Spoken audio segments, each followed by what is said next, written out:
Know who the first person Borglum chose to be on the mountain was? That's correct. That was George Washington was chosen to be the first person represented on the mountain. And why do you suppose he was chosen? That's right. George Washington was the founder of our young democracy. And he was a very inspirational character for our nation at that time. He was the youngest military commander in Virginia.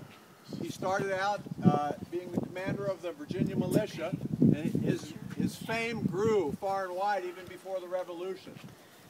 He was chosen to escort a British general during the French and Indian War through the Pennsylvania wilderness because he had surveyed in Pennsylvania. He knew that area very well. And when he was escorting this British general and their troops through the wilderness, they were attacked, they were ambushed, and they had heavy losses, suffered heavy losses. The general was killed, and George Washington had 2 horses shot out from under him and 4 bullet holes through his coat. So news of this had gone all the way across the ocean as far as London, and he had developed a big name at this young age of 23. When he was chosen to be the leader of our Continental Army during the Revolution, he was chosen because of his inspirational character. He was known for this war hero character that he had, and he was known for being so good at handling the situations in adversity. They didn't have any money to pay their troops, and yet these troops fought for him. Throughout the war, he was against incredible odds. The British had overwhelming figures. They had a huge navy that they could sail 10,000 people up and down the coast to fight battles at will. But George Washington had to march his army east and west, and north and south, from the beginning of the war to the end of the war. And they didn't have money to pay the men. In the winter of 1777 and 78, the men were in rags at Valley Forge. Their uniforms were in tatters, and yet these men still stayed with him.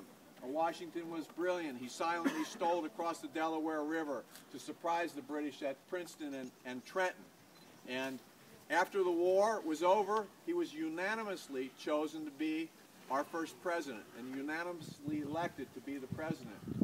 But the surprising thing is they wanted him to be president for life.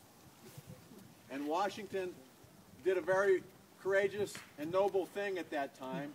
He knew that the young nation would be looking to him, that everything he did would be setting a precedent. So he didn't follow that president for life theme. He decided to serve 2 terms. And that was where the 2-term tradition got started, although it was not put into law later until after Franklin Delano Roosevelt. But this was a very noble thing that Washington did.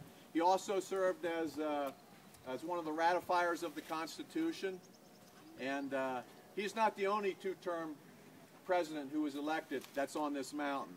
The next person that was chosen by Borglum also was a 2-term president, but his 2nd term was the shortest 2nd term in our history. So let's go to the next spot, and we'll see who that was.